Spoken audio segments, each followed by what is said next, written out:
Hello जय हिंद साथियों, स्वागत करता हूँ आज के सामान्य ज्ञान के इस नए वीडियो में। आज के इस वीडियो में हम लोग देखेंगे सामान्य ज्ञान के टॉप 40 ऐसे जीके क्वेश्चन जो आप सभी के आने वाले बिहार पुलिस एग्जाम के लिए वेरी मोस्ट इंपॉर्टेंट होने वाले हैं और आप सभी प्रैक्टिस सेट जोर लगाएगा। चलिए क्वेश्चन नंबर 1 की ओर बढ़ेंगे। क्वेश्चन नंबर 1 में पूछे आ रहा है, बौद्ध साहित्यों के अनुसार मगध के किस शासक ने गंगा और सोन नदी के संगम पर जलदुर्ग किला बनवाया था जो आगे चलकर पाटलिपुत्र नगर बना। बौद्ध साहित्यों के अनुसार मगध के किस शासक ने गंगा और सोन नदी के संगम पर जलदुर्ग किला बनवाया था जो आगे चलकर पाटलिपुत्र नगर बना। तो आपको याद रखना है उदयन। क्वेश्चन नंबर 1 का ये बिल्कुल सही जवाब हो जाएगा उदयन। चलिए क्वेश्चन नंबर 2 की ओर बढ़ेंगे। क्वेश्चन नंबर 2 में पूछे आ रहा है, भारतीय संविधान के किस अनुच्छेद के तहत राष्ट्रपति को यह अधिकार है कि वह अंतर्राज्यीय व्यापार को नियंत्रित करने के लिए एक विशेष प्राधिकरण की नियुक्ति कर सकता है। भारतीय संविधान के किस अनुच्छेद के तहत राष्ट्रपति को यह अधिकार है कि वह अंतर्राज्यीय व्यापार को नियंत्रित करने के लिए एक विशेष प्राधिकरण की नियुक्ति कर सकता है। तो आपको याद रखना है अनुच्छेद 307 के तहत। क्वेश्चन नंबर 2 का भी बिल्कुल सही जवाब हो जाएगा अनुच्छेद 307 के तहत। चलिए क्वेश्चन नंबर 3 की ओर बढ़ेंगे। क्वेश्चन नंबर 3 में पूछे आ रहा है, आधुनिक परमाणु विज्ञान में प्रयुक्त ब्रॉन तत्व का वह कौन सा समस्थानिक आइसोटोप है जिसका उपयोग न्यूट्रॉन को अवशोषित करने के लिए परमाणु रिएक्टरों में किया जाता है। आधुनिक परमाणु विज्ञान में प्रयुक्त ब्रॉन तत्व का वह कौन सा समस्थानिक आइसोटोप है जिसका उपयोग न्यूट्रॉन को अवशोषित करने के लिए परमाणु रिएक्टरों में किया जाता है। तो याद रखना है न्यूट्रॉन को अवशोषित करने के लिए परमाणु रिएक्टरों में किया जाता है। तो आपको याद रखना है ब्रॉन 10 का, ब्रॉन 10 याद रखना है। क्वेश्चन नंबर 3 का ती बिल्कुल सही जवाब हो जाएगा ब्रॉन 10। चलिए क्वेश्चन नंबर 4 की ओर बढ़ेंगे। क्वेश्चन नंबर 4 में पूछे आ रहा है, वर्ष 1942 के भारत छोड़ो आंदोलन के दौरान बिहार के किस जिले की उग्र जनता ने सुल्तानपुर नामक स्थान पर रेलवे लाइन को पूरी तरह उखाड़ दिया था। वर्ष 1942 के भारत छोड़ो आंदोलन के दौरान बिहार के किस जिले की उग्र जनता ने सुल्तानपुर नामक स्थान पर रेलवे लाइन को पूरी तरह उखाड़ दिया था। सुल्तानपुर नामक स्थान पर रेलवे लाइन को पूरी तरह उखाड़ दिया था। तो आपको याद रखना है मुजफ्फरपुर में। क्वेश्चन नंबर 4 का डी बिल्कुल सही जवाब हो जाएगा मुजफ्फरपुर। चलिए क्वेश्चन नंबर 5 की ओर बढ़ेंगे। क्वेश्चन नंबर 5 में पूछा जा रहा है, प्रकाश की एक किरण जब हवा से कांच के प्रिज्म में प्रवेश करती है तो उसके किस भौतिक गुण में कोई परिवर्तन नहीं होता है। प्रकाश की एक किरण जब हवा से कांच के प्रिज्म में प्रवेश करती है तो उसके किस भौतिक गुण में कोई परिवर्तन नहीं होता है। तो आपको याद रखना है तो उसके किस भौतिक गुण में परिवर्तन नहीं होता है। तो आवृत्ति में जो है परिवर्तन नहीं होता है, फ्रीक्वेंसी। क्वेश्चन नंबर 5 का ये बिल्कुल सही जवाब हो जाएगा आवृत्ति। चलिए क्वेश्चन नंबर 6 की ओर बढ़ेंगे।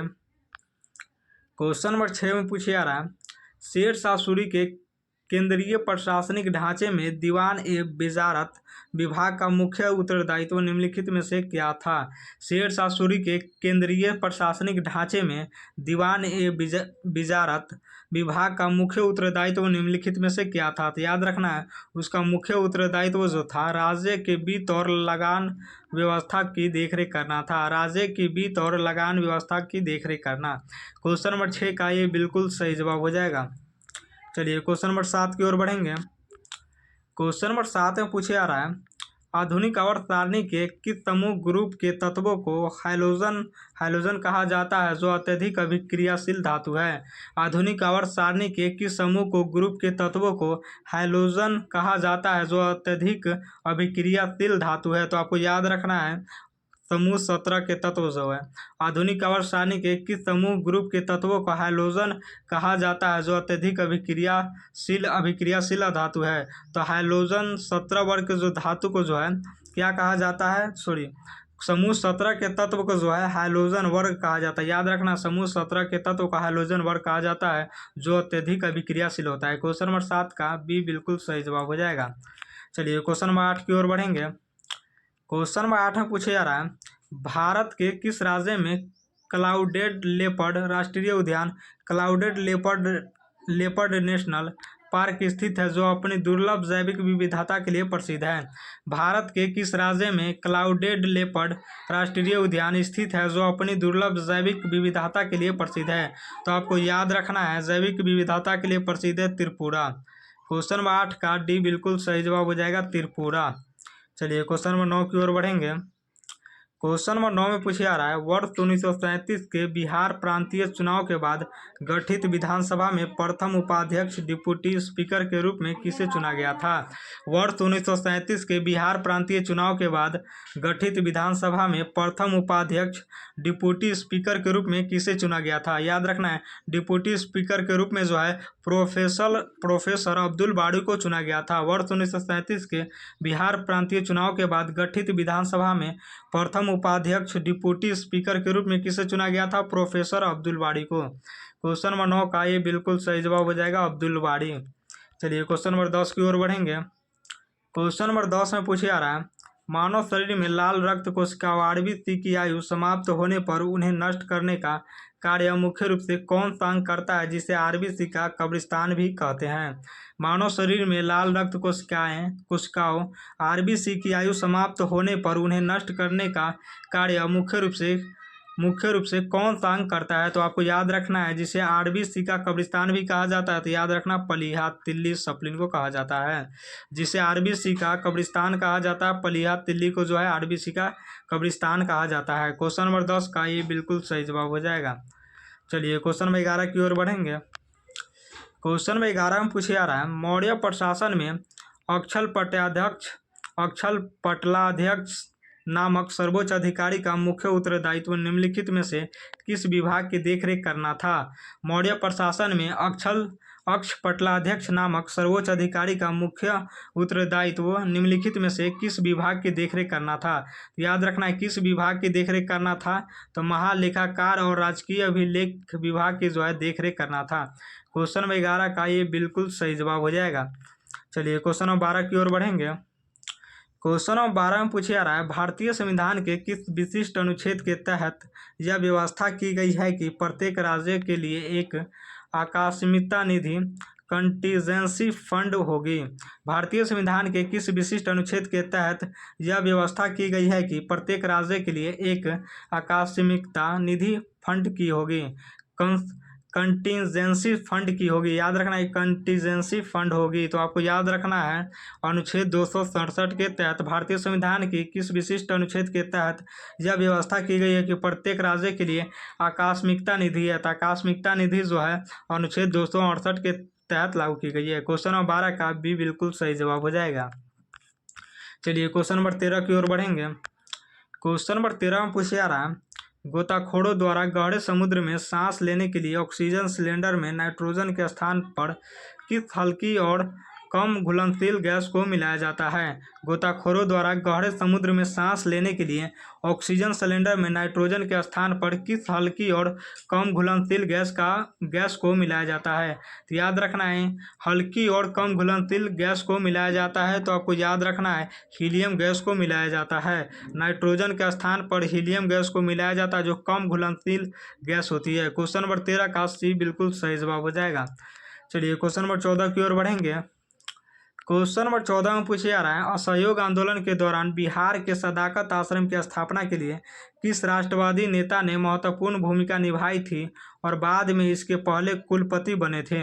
असहयोग आंदोलन के दौरान बिहार के सदाकत आश्रम की स्थापना के लिए किस राष्ट्रवादी नेता ने महत्वपूर्ण भूमिका निभाई थी और बाद में इसके पहले कुलपति बने थे। तो आपको याद रखना है, मौलाना मजहरुल हक। क्वेश्चन नंबर 14 का डी बिल्कुल सही जवाब हो जाएगा, मौलाना मजहरुल हक।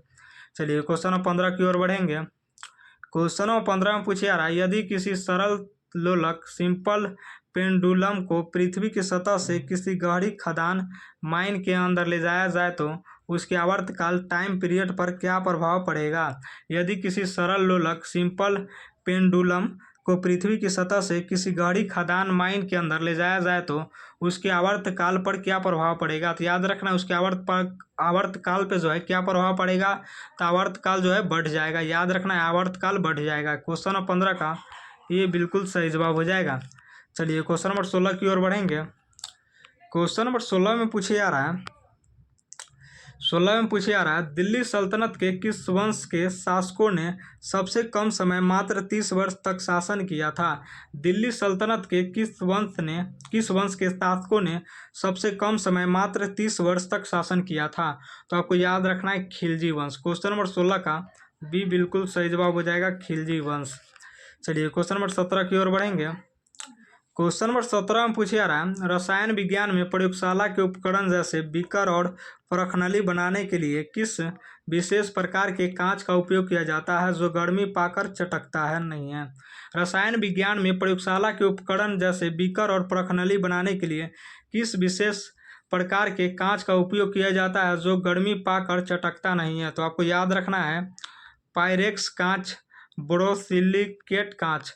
रसायन विज्ञान में प्रयोगशाला के उपकरण जैसे बीकर और परखनली बनाने के लिए किस विशेष प्रकार का कांच का उपयोग किया जाता है जो गर्मी पाकर चटकता नहीं? तो याद रखना है पायरेक्स कांच और बोरोसिलिकेट कांच जो है कभी चटकता नहीं और विशेष प्रकार से जो है जैसे बीकर और परखनली को बनाने के लिए पायरेक्स कांच और बोरोसिलिकेट कांच का उपयोग किया जाता है जो गर्मी पाकर चटकता नहीं है। क्वेश्चन नंबर 17 का बिल्कुल सही जवाब हो जाएगा। चलिए क्वेश्चन नंबर 18 की ओर बढ़ेंगे। क्वेश्चन नंबर 18 में पूछे जा रहा है, बिहार का वह कौन सा एकमात्र जिला है जो पूर्व में पश्चिम बंगाल और उत्तर में नेपाल दोनों के साथ अपनी सीमा साझा करता है? बिहार का वह कौन सा एकमात्र जिला है जो पूर्व में पश्चिम बंगाल और उत्तर में नेपाल दोनों के साथ अपनी सीमा साझा करता है? तो आपको याद रखना है किशनगंज। क्वेश्चन नंबर 18 का डी बिल्कुल सही जवाब हो जाएगा, किशनगंज। चलिए क्वेश्चन नंबर 19 की ओर बढ़ेंगे। क्वेश्चन नंबर 19 से पूछे जा रहा है, वर्ष 1917 के चंपारण सत्याग्रह के जांच के लिए गठित चंपारण एग्रीयन कमेटी के सचिव के रूप में किसे ब्रिटिश सरकारी अधिकारी ने कार्य किया था? वर्ष 1917 के चंपारण सत्याग्रह की जांच के लिए गठित चंपारण एग्रीयन कमेटी के सचिव के रूप में किस ब्रिटिश अधिकारी ने कार्य किया था? तो आपको याद रखना है किस ब्रिटिश अधिकारी ने कार्य किया था? तो डीजी रीड ने जो कार्य किया था। वर्ष 1917 के चंपारण सत्याग्रह की जांच के लिए गठित चंपारण एग्रीयन कमेटी के सचिव के रूप में किस ब्रिटिश अधिकारी ने कार्य किया था? तो याद रखना है डीजे रीड ने। क्वेश्चन नंबर 19 का ये बिल्कुल सही जवाब हो जाएगा, डीजे रीड। चलिए क्वेश्चन नंबर 20 की ओर बढ़ेंगे।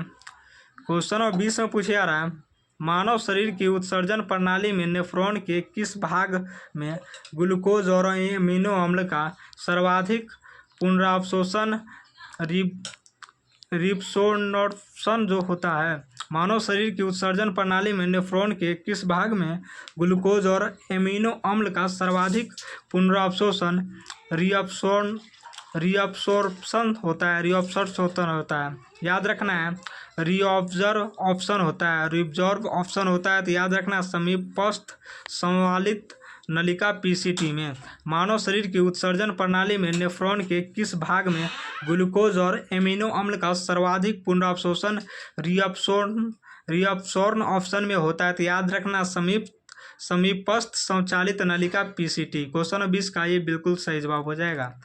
चलिए क्वेश्चन नंबर 21 की ओर बढ़ेंगे। क्वेश्चन नंबर 21 में पूछे जा रहा है, बिहार के किस आधुनिक जिले में प्राचीन काल का आदिन्तपुरी विश्वविद्यालय स्थित था जिसकी स्थापना पाल वंश के संस्थापक गोपाल ने की थी?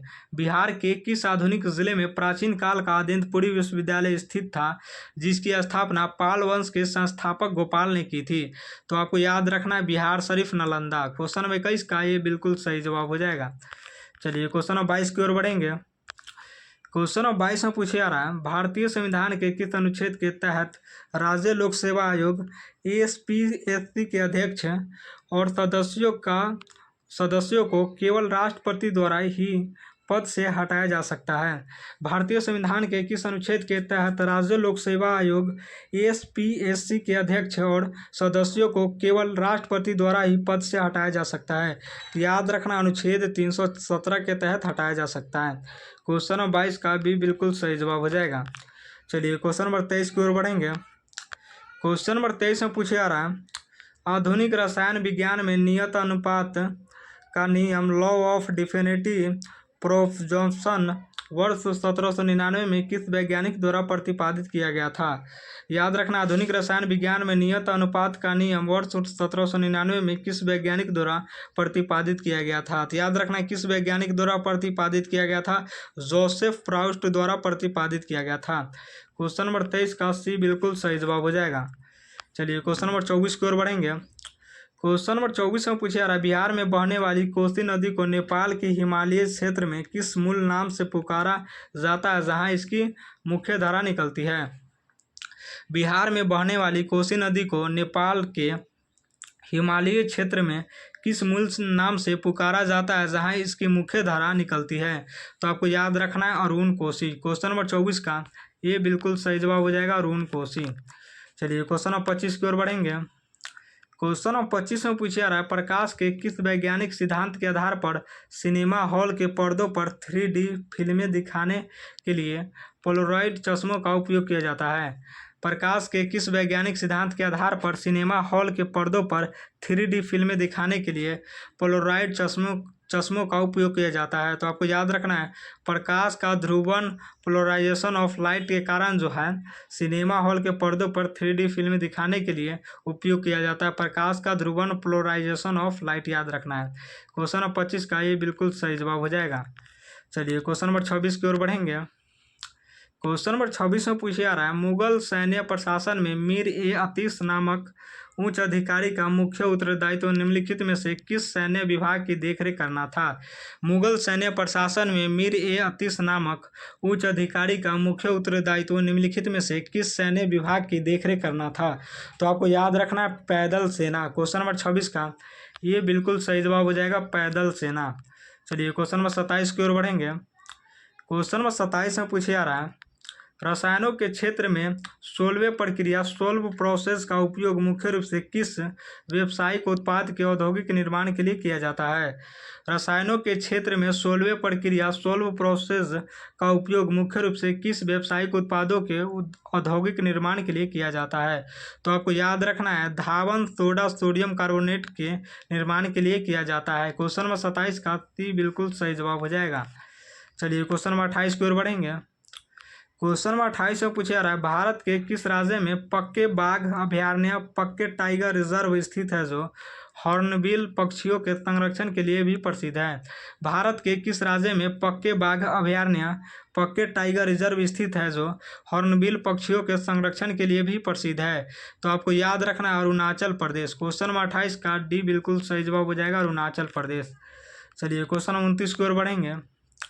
क्वेश्चन 29 से पूछा जा रहा है, महात्मा गांधी ने वर्ष 1919 में किस दमनकारी ब्रिटिश कानून के विरुद्ध में सत्याग्रह सभा का गठन किया था और पहली बार देशव्यापी हड़ताल का आह्वान किया था?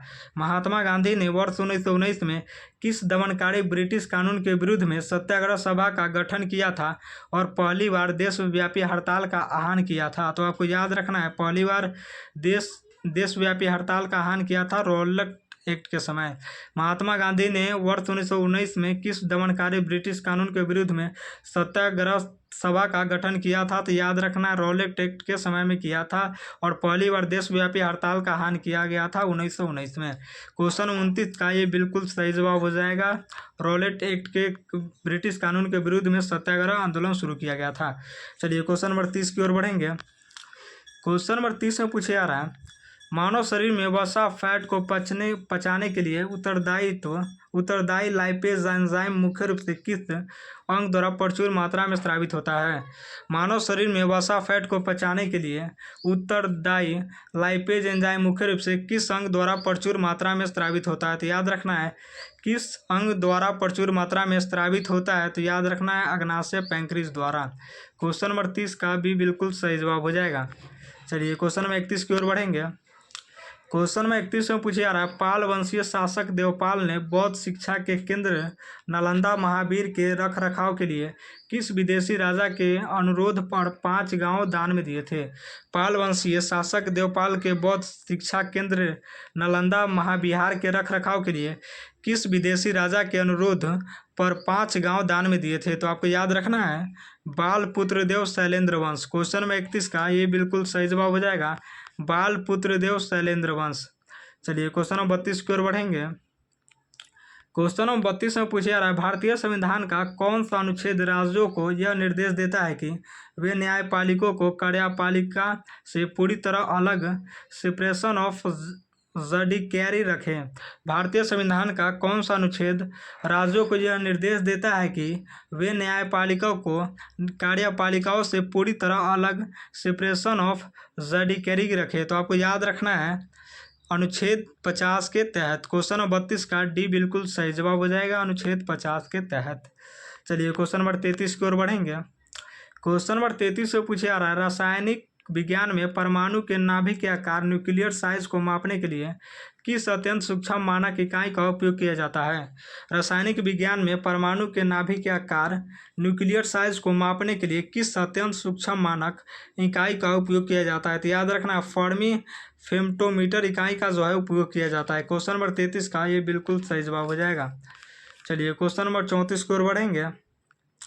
क्वेश्चन नंबर 34 में पूछा जा रहा है, बिहार के किस जिले में प्रसिद्ध कमला नहर का निर्माण किया गया है जो उत्तर बिहार के सीमावर्ती क्षेत्रों में कृषि सिंचाई का मुख्य आधार है? बिहार के किस जिले में प्रसिद्ध कमला नहर का निर्माण किया गया है जो उत्तर बिहार के सीमावर्ती क्षेत्रों में कृषि सिंचाई का मुख्य भंडार है? तो आपको याद रखना है मधुबनी। क्वेश्चन नंबर 34 का ये बिल्कुल सही जवाब हो जाएगा, मधुबनी। चलिए क्वेश्चन नंबर 35 की ओर बढ़ेंगे। क्वेश्चन नंबर 35 से पूछे जा रहा है, यदि किसी धातु के चालक तार का तापमान टेम्परेचर लगातार बढ़ाया जाए तो उस तार के विद्युत प्रतिरोध रेसिस्टेंस पर क्या प्रभाव पड़ेगा?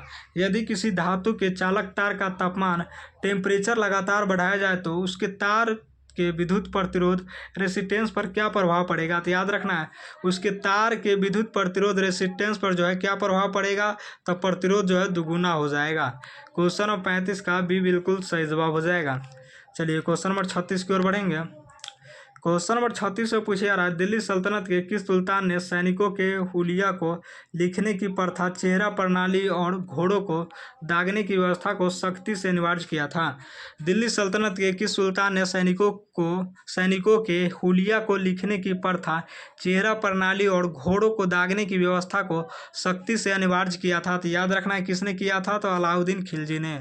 क्वेश्चन नंबर 36 का सी बिल्कुल सही जवाब हो जाएगा। चलिए क्वेश्चन नंबर 37 की ओर बढ़ेंगे। क्वेश्चन नंबर 37 से पूछा जा रहा है, रासायनिक रूप में क्लोरोफॉर्म जहां एनेस्थीसिया के लिए प्रयुक्त होता है का सही वैज्ञानिक नाम और रासायनिक सूत्र निम्नलिखित में से क्या है? रासायनिक रूप से क्लोरोफॉर्म जहां एनेस्थीसिया के लिए प्रयुक्त होता है का सही वैज्ञानिक नाम और रासायनिक सूत्र निम्नलिखित में से क्या है? तो याद रखना है सही नाम और रासायनिक सूत्र क्या है? तो ट्राइक्लोरोमीथेन CHCI3 है। क्वेश्चन नंबर 37 का ये बिल्कुल सही जवाब हो जाएगा, ट्राइक्लोरोमीथेन CHCI3 है। चलिए क्वेश्चन नंबर 38 की ओर बढ़ेंगे।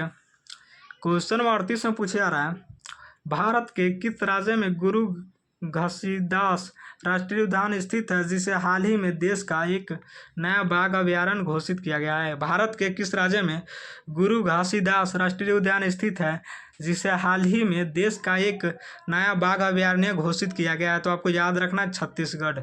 क्वेश्चन नंबर 38 का ये बिल्कुल सही जवाब हो जाएगा, छत्तीसगढ़। चलिए क्वेश्चन नंबर 39 की ओर बढ़ेंगे। क्वेश्चन नंबर 39 से पूछा जा रहा है, वर्ष 1928 में आयोजित अखिल भारतीय सर्वदलीय सम्मेलन में नेहरू रिपोर्ट का विरोध करते हुए मुस्लिम लीग के लिए पृथक निर्वाचक मंडल की मांग किसने रखी थी?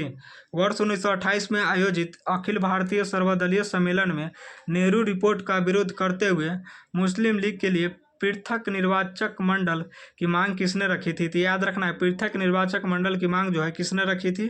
तो मोहम्मद अली जिन्ना ने रखी थी। क्वेश्चन नंबर 39 का बी बिल्कुल सही जवाब हो जाएगा, मोहम्मद अली जिन्ना। चलिए क्वेश्चन नंबर 40 की ओर बढ़ेंगे।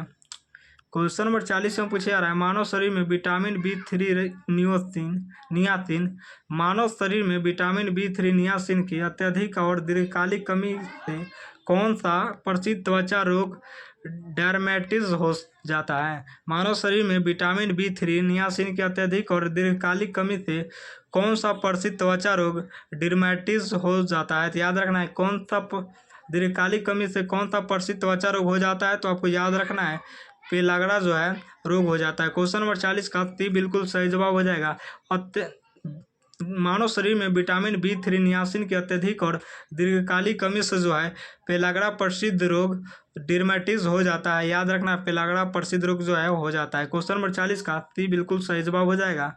और 40 में से आप सभी कितना सही हुआ कमेंट जरूर कीजिएगा।